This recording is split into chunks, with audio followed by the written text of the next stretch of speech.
Bonjour à nouveau et bienvenue sur The Master's Voice.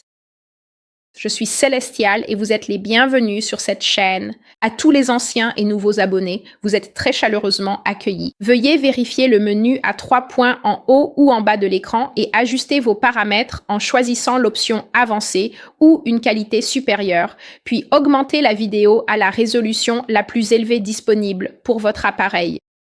Je poursuis la série sur le péché. Si vous êtes nouveau sur cette chaîne, la série sur le péché est la 3e série que j'ai réalisée après celle sur la Russie et la Chine, puis après la série sur les Amériques. Cette chaîne est dédiée à la diffusion des paroles prophétiques du Seigneur Jésus-Christ telles qu'elles m'ont été données à moi, messager du Seigneur, pour les temps de la fin.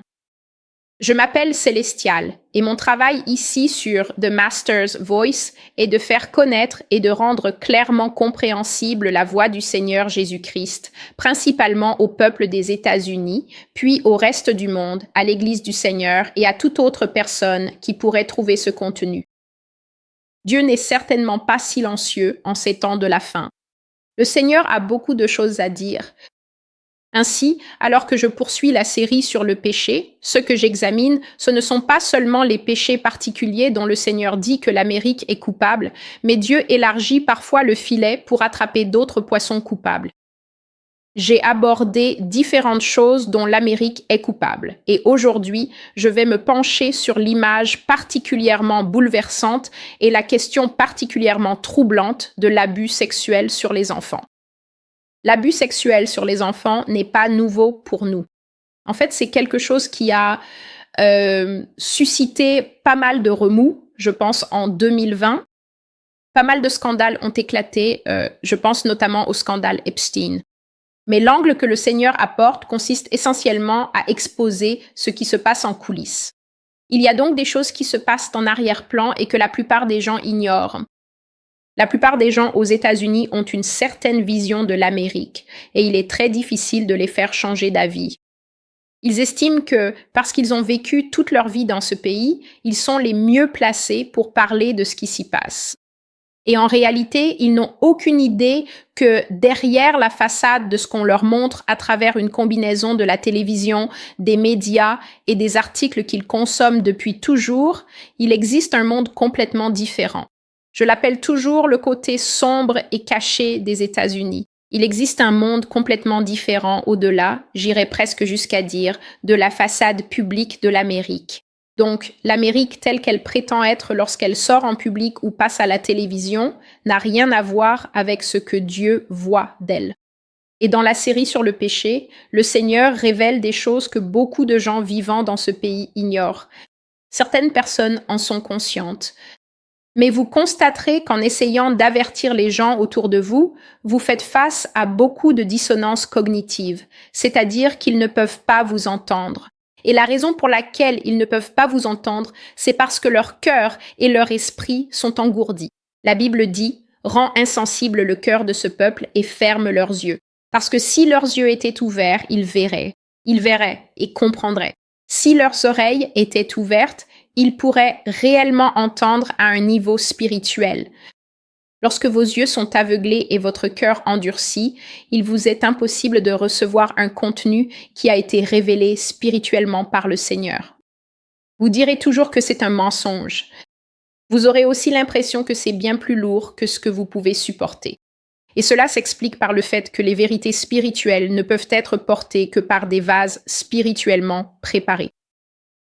Si votre cœur et votre esprit ne sont pas alignés avec l'Esprit de Dieu, vous êtes incapable de recevoir les choses de l'Esprit. Et l'Écriture le dit, l'homme charnel est incapable de percevoir et de recevoir les choses de l'Esprit. Ainsi, lorsque vous essayez d'avertir les autres autour de vous, ils diront que vous mentez. Ils diront des choses comme « Si cela se passait vraiment, nous le saurions forcément. Les médias en auraient parlé. La police serait déjà intervenue. Ce serait partout. » Mais je vous pose la question, si cela se produisait et que c'était protégé par les mêmes personnes dont vous attendez qu'elles l'exposent et le révèlent, que feriez-vous alors? Que direz-vous lorsque ces choses sont protégées par les médias, protégées par les dirigeants, les politiciens, protégées par les mêmes groupes de surveillance censés protéger les plus vulnérables? Que direz-vous si le Seigneur révèle que les responsables de ces actes sont en réalité ceux qui détiennent le pouvoir? Comment alors la logique pourra-t-elle vous aider lorsque ceux qui sont au pouvoir protègent ce qu'ils font? Et je ne dis pas que cela est exclusif. Je ne dis pas que chaque personne dans les hautes sphères fait cela. Mais je dis, que ferez-vous alors lorsque le Seigneur révélera qu'au plus haut niveau du gouvernement, des médias, du divertissement et de tout le reste, il existe un cercle qui participe à des choses si odieuses, et même au niveau le plus bas, car le péché spirituel à la tête provoquera toujours la corruption, jusque dans la queue. Si la tête pourrit, tout le poisson pourrit. Donc, les choses que je vais partager aujourd'hui ne se produisent pas seulement au plus haut niveau de la société, mais elles arrivent chaque jour derrière des portes closes. Nous avons vu dans les médias et les actualités que l'année dernière, lorsqu'ils nous ont confinés, les abus ont explosé. Mais les abus n'ont pas explosé en secret. Pour la première fois, il a été possible de quantifier combien de personnes appelaient le 911 et combien de personnes devaient fuir leur domicile. Parce que, pour la première fois, les abus qui étaient toujours dissimulés à la maison ont débordé, car maintenant tout le monde était à la maison. Lorsqu'un homme battait sa femme ou abusait sexuellement d'elle, le voisin pouvait en fait l'entendre à travers le mur pour la première fois, parce que le voisin était chez lui et pouvait appeler la police. Ou le voisin pouvait remarquer qu'un enfant se comportait de façon étrange parce que ce voisin était à la maison et avait du temps. Et donc, beaucoup des abus qui étaient mis cachés ont finalement éclaté au grand jour. Il y a eu beaucoup de divorces parce que les problèmes qui étaient dissimulés ne pouvaient plus l'être et les gens se sont séparés sous la pression du stress que la pandémie nous a imposé. Et donc, alors que j'aborde cette prophétie pour aujourd'hui, du 22 juillet 2020, le titre est « Noyade ». Et le Seigneur révèle qu'il y a beaucoup d'abus sexuels sur les enfants qui se produisent dans les bas-fonds obscurs de l'Amérique ainsi que chez plusieurs complices internationaux. Le verset principal est le suivant. De plus, comme ils n'ont pas jugé bon de garder la connaissance de Dieu, Dieu les a livrés à un esprit déréglé, de sorte qu'ils commettent des actes indignes. Ils sont remplis de toute espèce d'injustice, de méchanceté, de cupidité, de perversité, pleins d'envie, de meurtre, de querelles, de ruses, de malignité. Et cela se trouve dans Romains 28-29. Alors, s'il vous plaît, gardez à l'esprit que, puisque ceci fait partie de la série sur le péché, j'ai répété à plusieurs reprises que les images seront dérangeantes et explicites.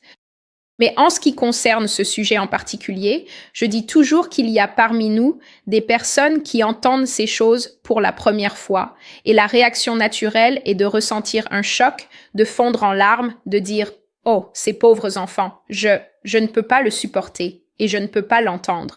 Et alors, vous détournez le regard. Et ce que je veux vous dire, c'est ceci. Les victimes dont je vais parler, telles que le Seigneur me les montre, sont très jeunes. Ce sont donc de très jeunes enfants. J'ai déjà parlé de prophéties auparavant, comme dans les immolateurs du désir, où j'ai dit que Dieu m'a montré des abus sexuels sur des enfants, allant même jusqu'à la fin de l'adolescence. Donc, des enfants qui ne sont pas encore majeurs, ils ont 17, 16, 15 ans, et sont encore victimes d'abus sexuels de la part de leurs parents. Et vous savez que lorsqu'un enfant grandit, son corps mûrit et commence à ressembler à celui d'un adulte. Ainsi, le Seigneur m'a donné des visions où j'ai vu des enfants plus âgés être complètement abusés sexuellement, ce qui ne se limite pas à des attouchements, mais où leurs parents couchent réellement avec eux. C'est justement ici, aux États-Unis, que ces affaires éclatent généralement au grand jour, et nous découvrons alors que des parents ont gardé leurs enfants dans des sous-sols, ont couché avec eux et ont eu des enfants issus de ces relations pendant des années. Donc Dieu révèle ces choses, mais Dieu révèle aussi que de très jeunes enfants sont abusés.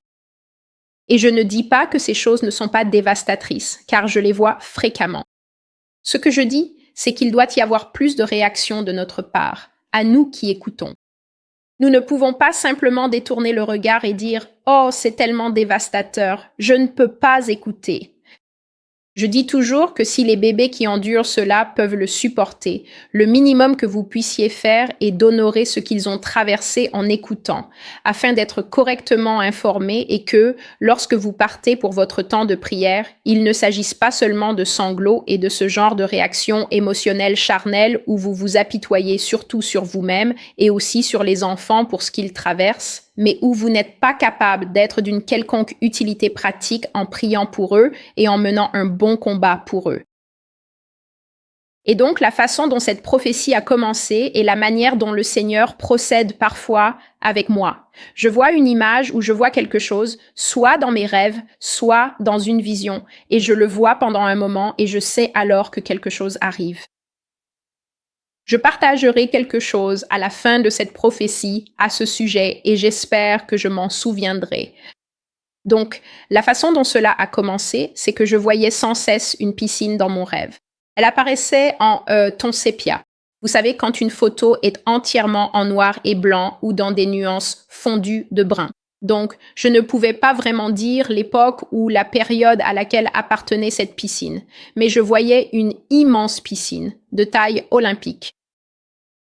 Parfois, elle était remplie d'eau et parfois, elle avait été vidée pour être nettoyée. Et donc, je voyais la piscine pendant quelques secondes, puis je me réveillais sans aucune idée de ce que cela signifiait, et je retournais me coucher. Mais cette fois-là, quand le Seigneur était enfin prêt à donner la prophétie complète, j'ai tout vu. J'ai vu la piscine, puis j'ai vu des hommes nus alignés à intervalles réguliers le long de la piscine. Ces hommes étaient alignés comme s'ils étaient aux Jeux olympiques et qu'ils allaient participer à une compétition de natation. Ils étaient donc penchés en avant. J'espère que vous comprenez. Quand un homme est debout, il se tient comme ceci, mais quand les nageurs sont prêts à s'élancer, il se penche en angle. Et donc, tous ces hommes étaient représentés comme des marionnettes en bois. Parfois, lorsque le Seigneur montre un contenu particulièrement pénible, il ne le montre pas tel quel. Il le montre sous une forme plus facile à absorber et je lui en suis très reconnaissante. Donc j'ai vu toutes ces marionnettes en bois nu. Elles étaient nues et penchées comme des nageurs prêts à partir. Et chacune d'elles avait le visage tourné vers moi. Donc si je me tiens là-bas, elles étaient toutes tournées vers moi et affichaient ces grands sourires de Pinocchio.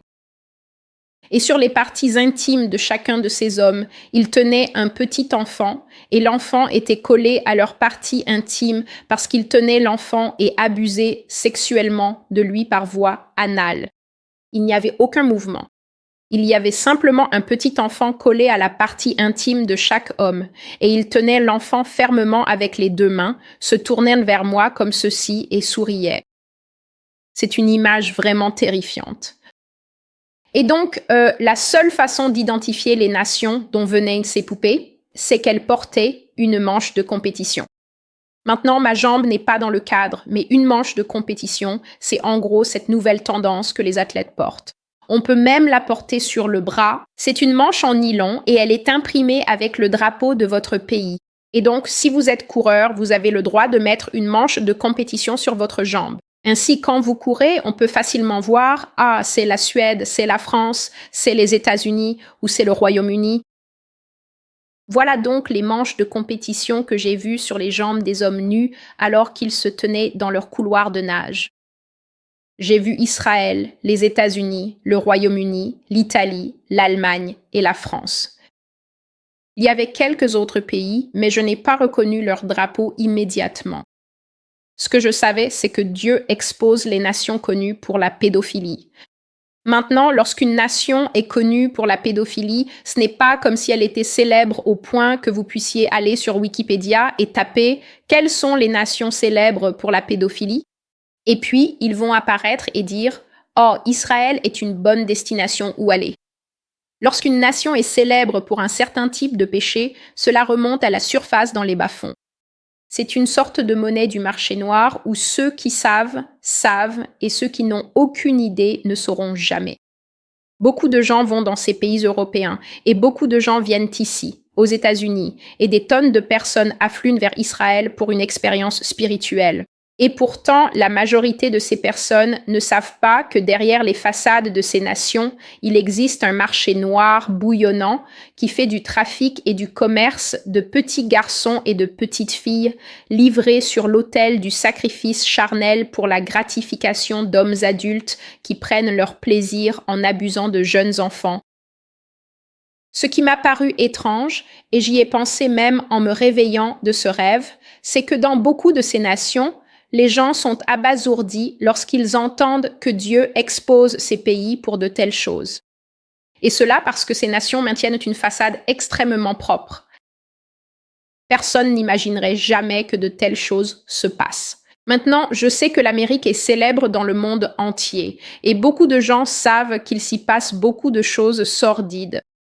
Mais quand on entend parler de pays comme la France et l'Allemagne, on pense que ce sont les piliers de l'Union européenne et pourtant le Seigneur les a nommés.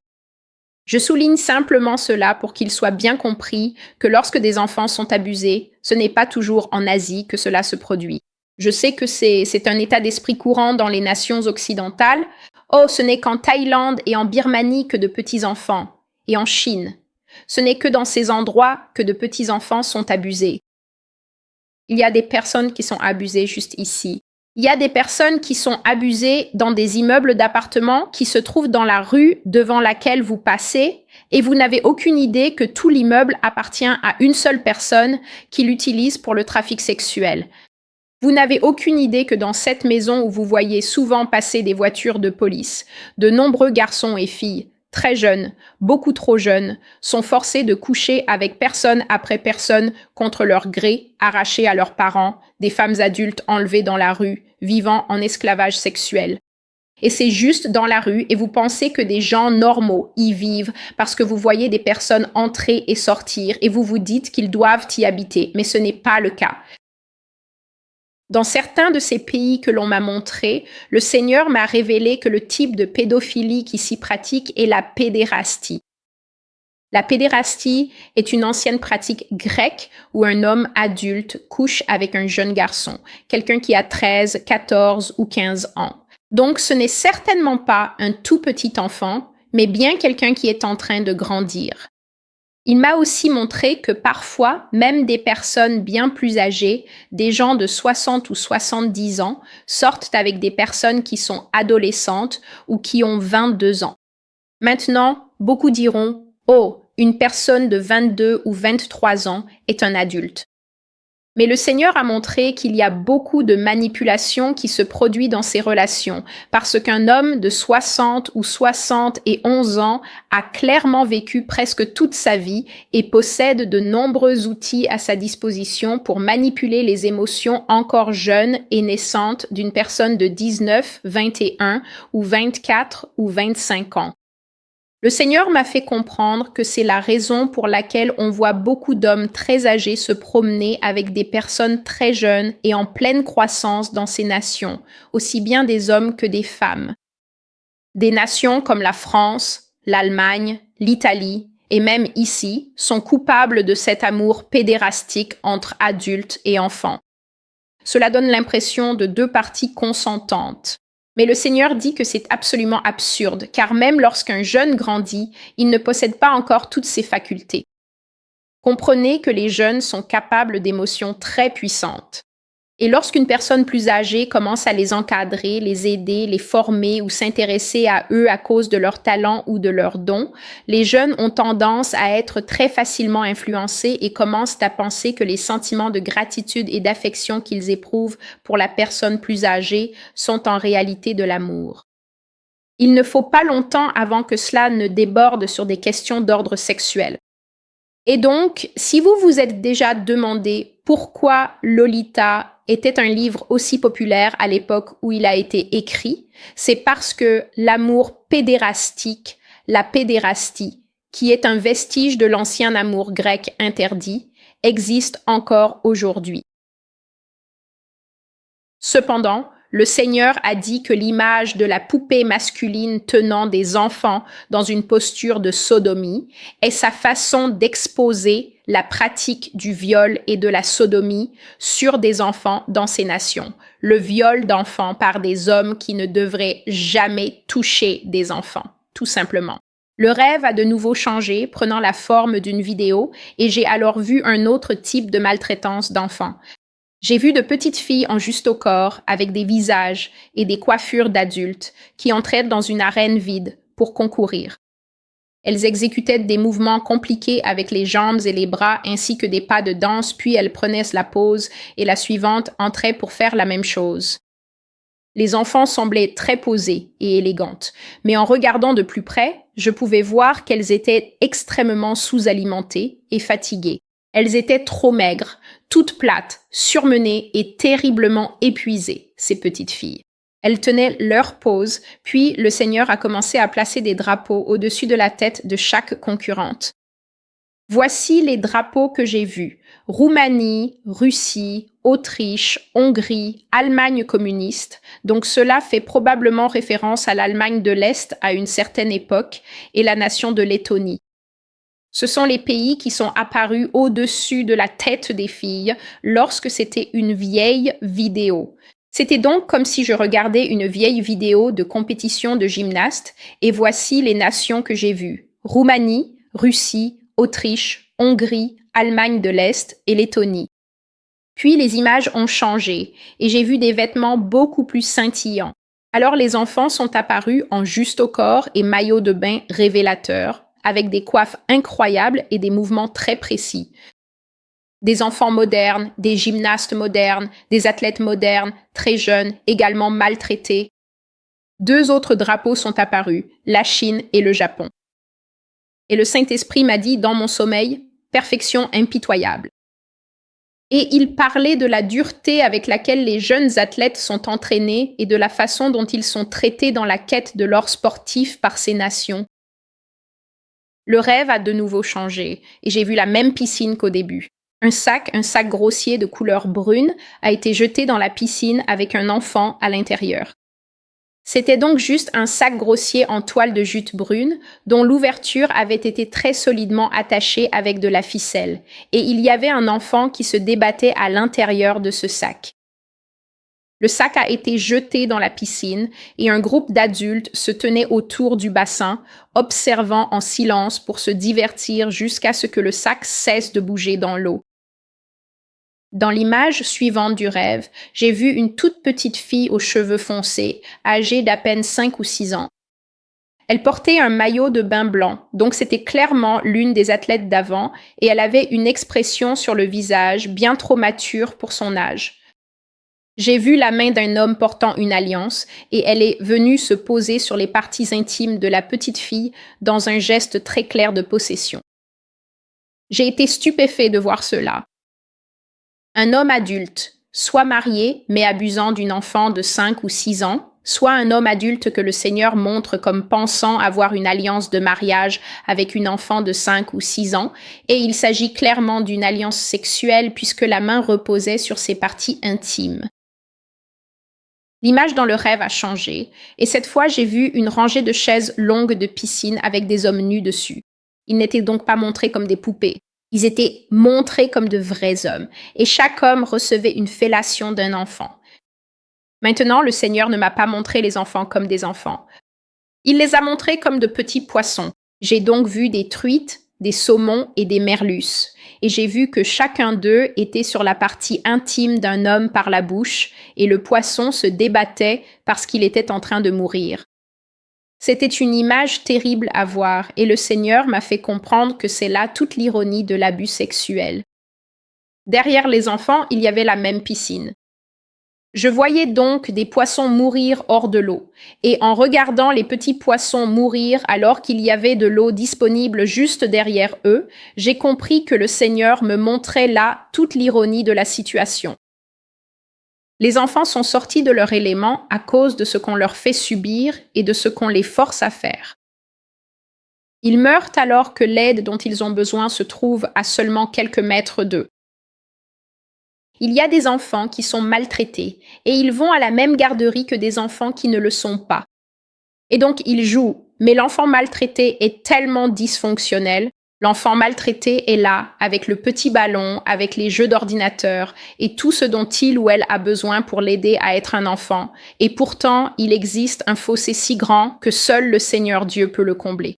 Il existe un fossé si immense entre l'enfant dont l'innocence est préservée et l'enfant dont l'innocence est détruite à la maison ou détruite parce que les parents exposent régulièrement cet enfant sur les réseaux sociaux avec des mots codés en dessous pour dire « L'enfant est disponible du mercredi au vendredi chaque semaine pour telle somme d'argent ».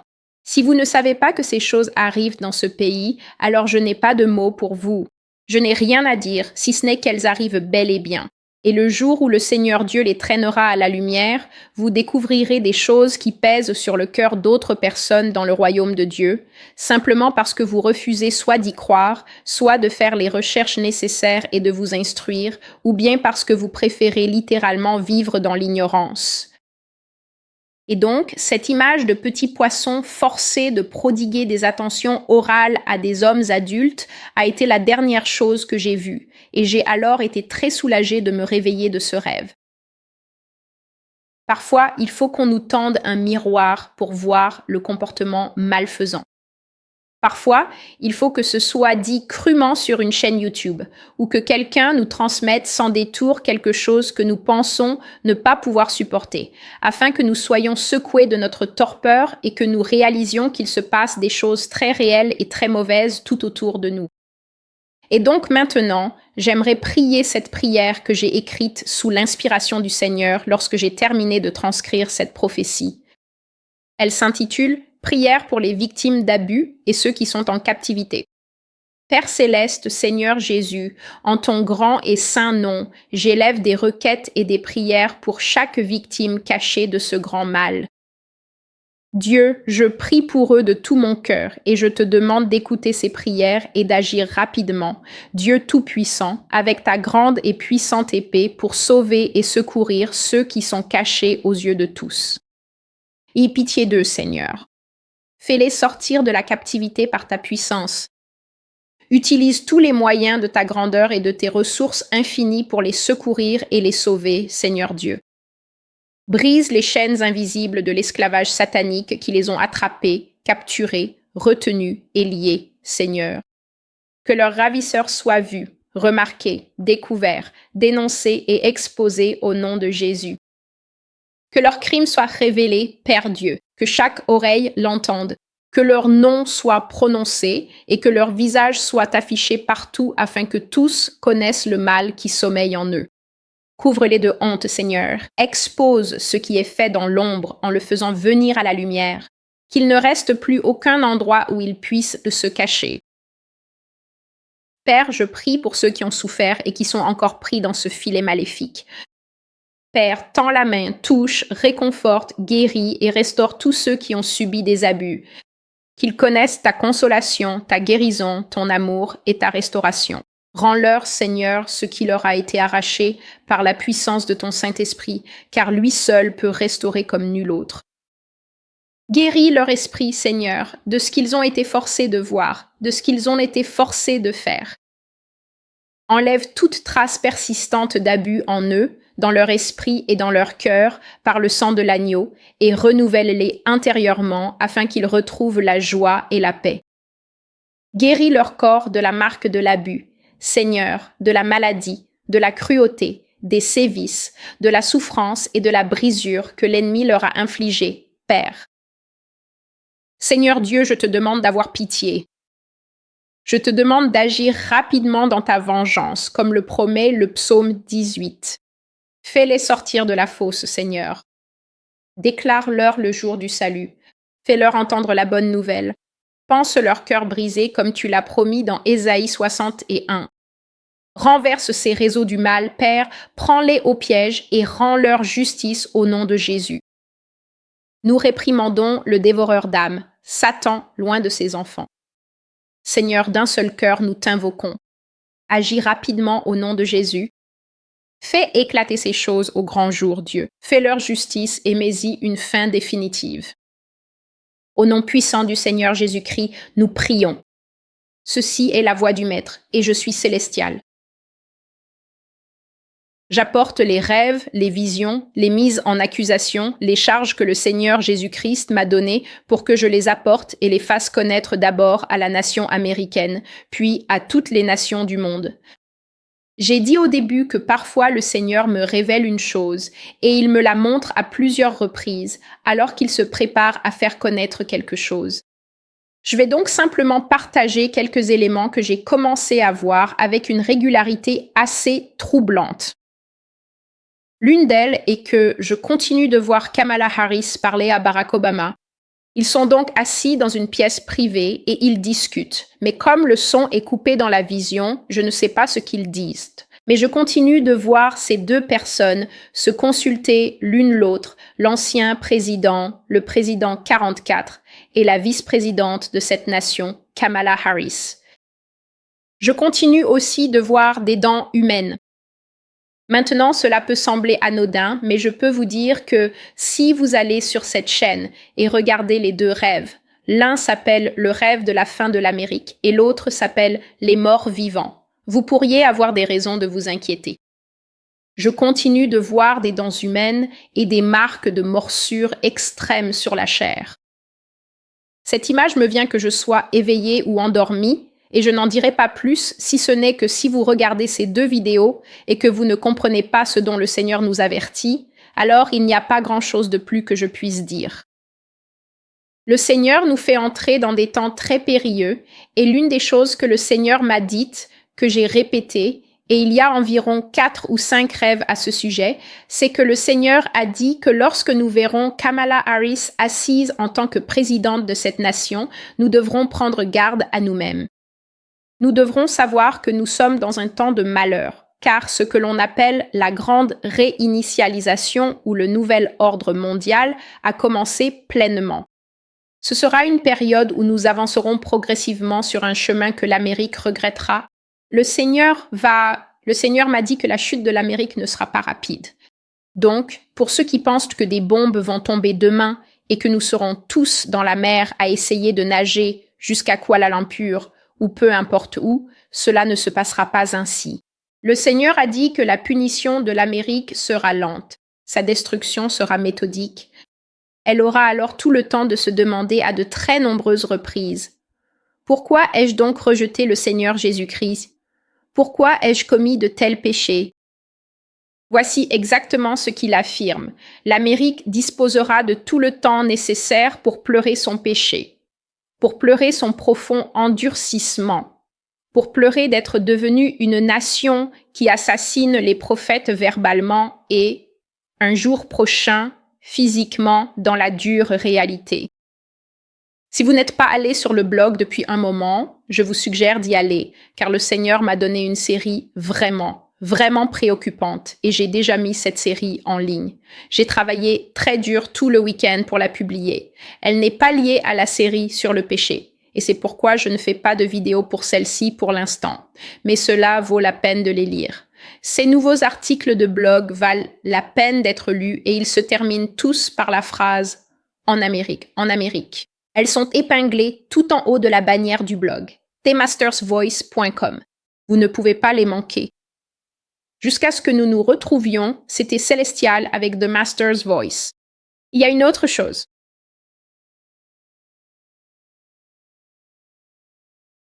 La nuit dernière, pendant la prière, il devait être environ 1 ou 2 heures du matin, et c'est pour cela que je ne l'ai pas publié.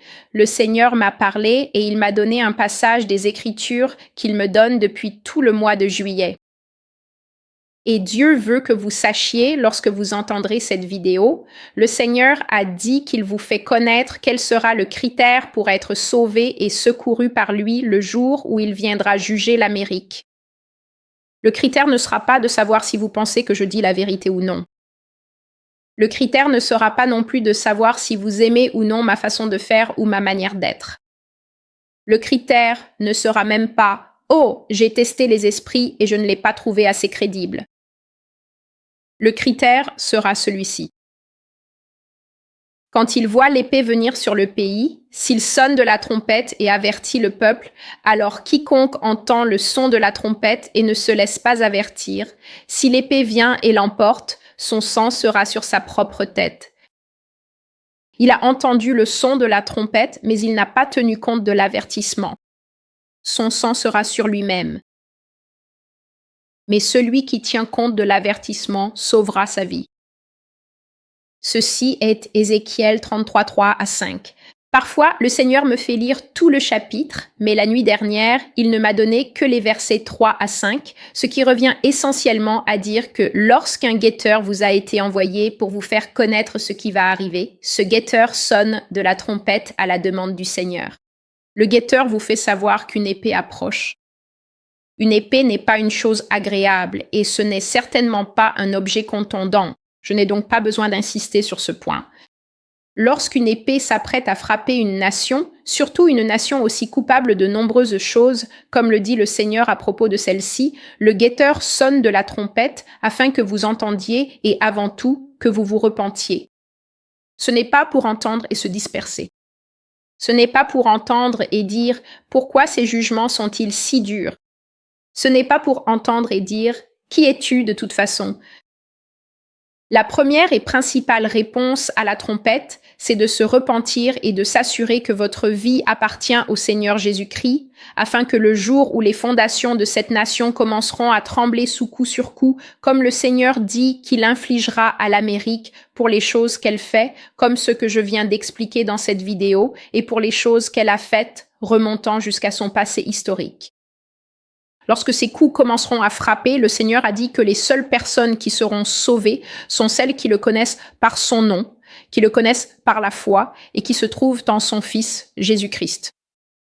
Pour les autres, il n'y aura ni absolution, ni miséricorde, ni échappatoire. Si je dis ces choses de ma propre force, alors elles ne se réaliseront pas et il n'y a aucune raison de me prêter attention. Mais si c'est l'Esprit du Seigneur qui m'a envoyé dire ces choses, alors j'ai lu devant vous que lorsque le guetteur voit l'épée arriver, il sonne de la trompette et avertit le peuple, comme je le fais ici inlassablement sur la voix du Maître, mais que le peuple entend le son de la trompette et ne le considère pas ou ne le prend pas comme un avertissement. Si une épée vient et les emporte, leur sang sera sur leur propre tête. Ici, Célestial avec la voix du Maître. Si vous souhaitez accéder au blog, l'URL se trouve ci-dessous. Tout ce qui concerne ce ministère se trouve ci-dessous.